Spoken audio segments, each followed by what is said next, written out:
जोहार दोस्तों, आप सभी का फिर से स्वागत है मेरे YouTube चैनल पर। आशा करता हूँ आप सभी अच्छे होंगे। इस बार मैं दोबारा थाईलैंड के बैंकॉक शहर में आ गया हूँ घूमने के लिए। थाईलैंड में जिस तरह से टूरिस्ट अट्रैक्शन प्लेसेस हैं, आप एक समय में कवर नहीं कर सकते, इसलिए मुझे दोबारा आना पड़ा। मेरी पिछली थाईलैंड की ट्रिप में मैंने पटाया के कोरल आइलैंड, फुकेत के सिमिलन आइलैंड, माया बे आइलैंड को कवर किया था और बैंकॉक में अयुथाया को भी कवर किया था। तो इस बार मैं दोबारा बाकी चीज़ों को कवर करने के लिए आया हूँ। तो चलिए स्टार्ट करते हैं। अगर आप बैंकॉक घूमने गए हैं और वाट फो को नहीं देख पाए तो दुख की बात है कि आप बैंकॉक ही नहीं गए। वाट फो थाईलैंड के 6 सबसे बड़े मंदिरों में से एक है और लेटे हुए बुद्ध की विशाल मूर्ति के लिए प्रसिद्ध है। विशाल से हमारा मतलब इतना बड़ा है कि ऐसा लगता है जैसे मंदिर इसके चारों ओर बना हो, क्योंकि इसे दरवाजे से अंदर घुसाना नामुमकिन है। विशाल लेटे हुए बुद्ध के अलावा यह मंदिर अपने चारों ओर मौजूद अनगिनत बुद्ध स्टैचू के लिए भी प्रसिद्ध है। इसके अलावा यह मंदिर थाईलैंड में सार्वजनिक शिक्षा का पहला केंद्र था, जहां विज्ञान, धर्म और साहित्य के पाठ्यक्रम उपलब्ध थे।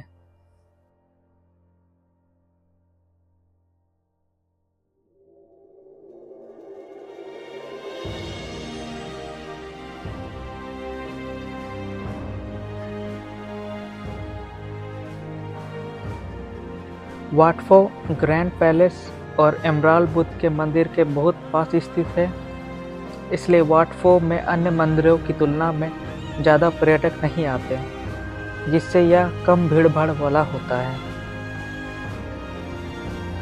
जो थाईलैंड में नए टूरिस्ट के लिए एकदम सही है।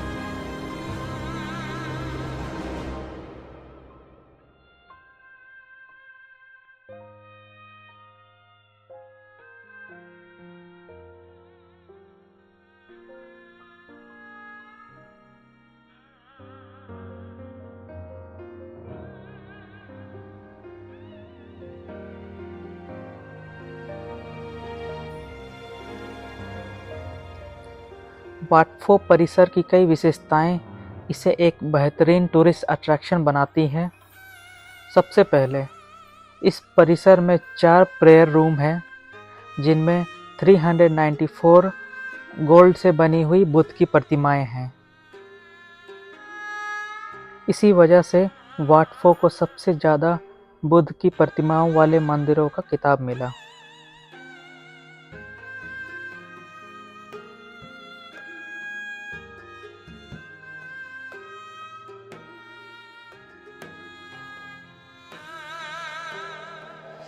इसके अलावा प्रांगण में कुछ चीनी मूर्तियाँ भी हैं, जिनका इस्तेमाल पहले जहाज़ों में किया जाता था। इसके अलावा प्रांगण में एक बोधि वृक्ष भी है, जो उसी वृक्ष से उगा है जिसके नीचे बुद्ध ध्यान के दौरान बैठे थे। यह वाट फो घूमने का सबसे रोमांचक पहलू है, खासकर बुद्धिस्ट के लिए।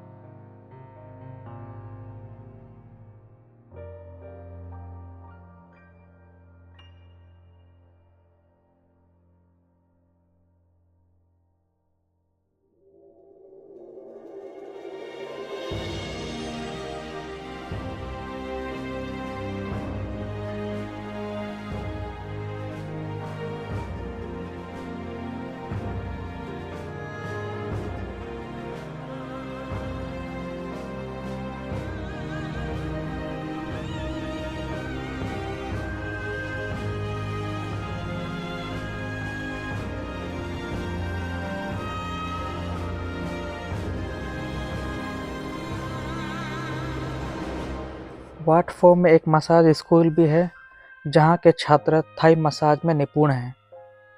ऐसा इसलिए है क्योंकि वाट फो पारंपरिक थाई चिकित्सा के संरक्षण का केंद्र भी है।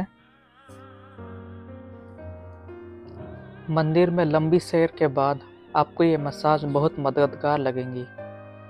वे पैरों की मालिश के साथ साथ कंधों और सिर की मालिश भी प्रदान करते हैं। मात्र 250 बात में आप एक बेहतरीन मालिश पा सकते हैं जो परिसर में आपकी यात्रा को और भी यादगार बना देगी।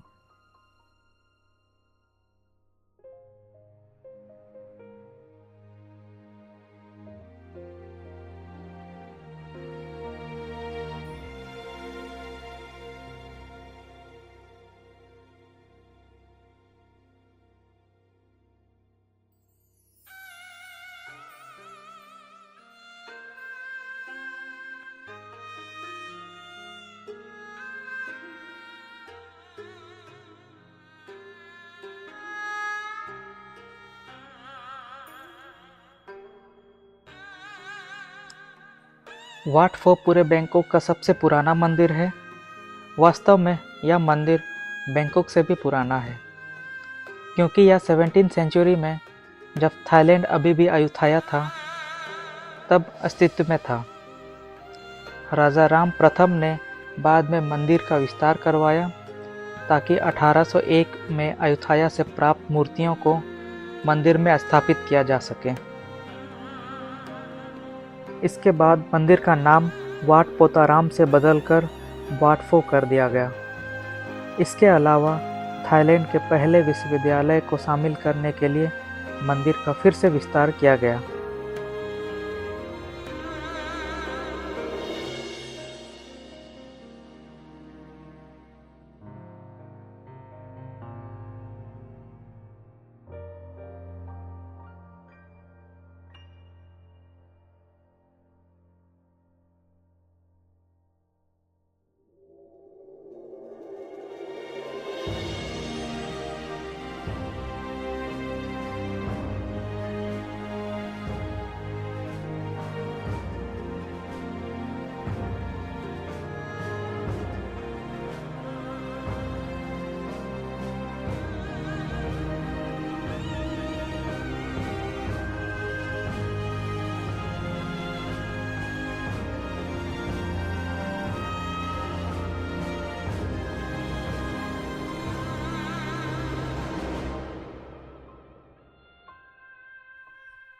वाट फो सिर्फ एक पर्यटन केंद्र नहीं बल्कि एक मंदिर है जहां बुद्ध धर्म मानने वाले अपने धर्म का पालन करते हैं।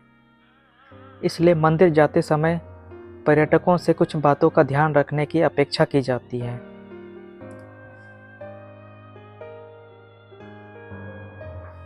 खासकर पहनावे को लेकर के यह कोई रॉकेट साइंस नहीं है। मंदिर में आने वाले पर्यटकों से उचित पोशाक पहनने की अपेक्षा की जाती है।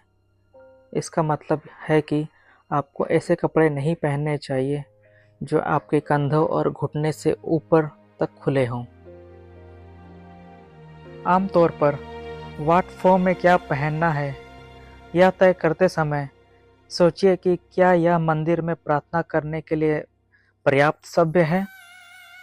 भले ही आप बौद्ध ना हो, यह एक मानक होना चाहिए। अब बारी आती है जूतों की। वाट फो में मंदिर में प्रवेश करने से पहले आपको अपने जूते उतारने के लिए कहा जाएगा। आपको जूते रखने के लिए एक प्लास्टिक बैग दिया जाएगा और आप परिसर में घूमते समय इस बैग को अपने साथ रख सकते हैं। इसलिए मंदिर में प्रवेश करते समय आरामदायक और आसानी से उतारी जा सकने वाले जूते पहनने की सलाह दी जाती है।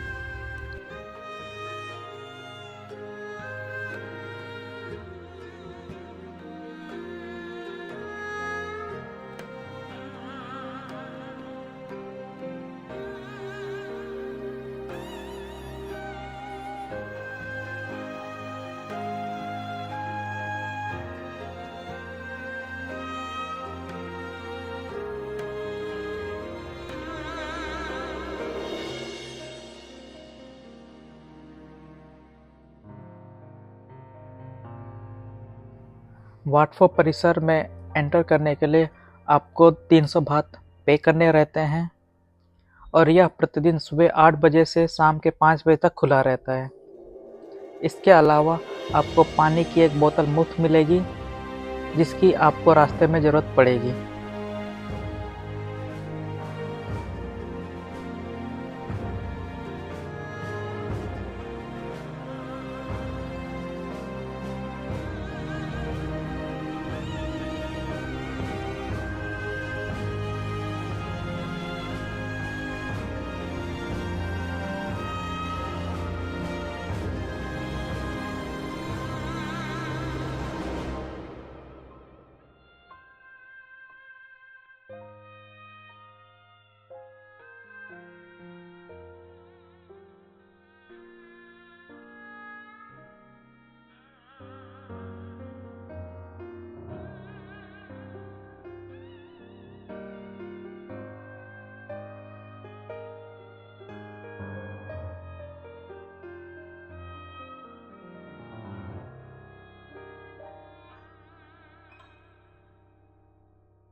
इस मंदिर में प्रवेश करते ही जहां आपको लेटे हुए बुद्ध की मूर्ति मिलेगी, आपको खरीदने के लिए सिक्के दिए जाएंगे। आपको इन्हें भवन की दीवारों पर लगे 108 कटोरों में डालना है। ऐसा करना उचित है क्योंकि इसे शुभ माना जाता है। सौभाग्य से तस्वीरों को लेकर के कोई प्रतिबंध नहीं है और आप जितनी चाहे उतनी तस्वीरें ले सकती हैं, इसलिए अपना कैमरा कहीं और ना छोड़ें। यह वाट फो का मुख्य पहलू है, इसलिए इस परिसर को लोकप्रिय रूप से लेटे हुए बुद्ध का मंदिर कहा जाता है। हालांकि पूरे थाईलैंड में लेटे हुए बुद्ध की विभिन्न प्रतिमाएं हैं, लेकिन वॉट फो की प्रतिमा अत्यंत विशाल और विस्तृत है। सोने की पत्ती से ढकी हुई यह प्रतिमा 15 मीटर ऊंची और 46 मीटर लंबी है। इसे बुद्ध करवट लेकर लेटे हुए हैं और उनका हाथ उनके सर को सहारा दे रहा है। यह प्रतिमा उनकी मृत्यु की स्मृति में बनाई गई थी और इसे न केवल वाट फो में बल्कि थाईलैंड के कई अन्य मंदिरों में भी देखा जा सकता है। वाट फो की लेटी हुई बुद्ध की प्रतिमा के आकार के कारण इसकी पूरी लंबाई वाली तस्वीर लेना मुश्किल है। फिर भी इसकी अद्भुतता को कभी भी किसी तस्वीर में कैद नहीं किया जा सकता। तो ये थी वाट फो परिसर की विशेषताएं। आशा करता हूँ आपको ये वीडियो पसंद आएगी और उम्मीद है यह वीडियो आप जरूर पूरा देखेंगे। यह वीडियो लंबी जरूर है, मगर उम्मीद है आपको ये पसंद जरूर आएगी। तो आज के लिए इतना ही। वीडियो का मज़ा लें और मेरे चैनल को सब्सक्राइब करना ना भूलें।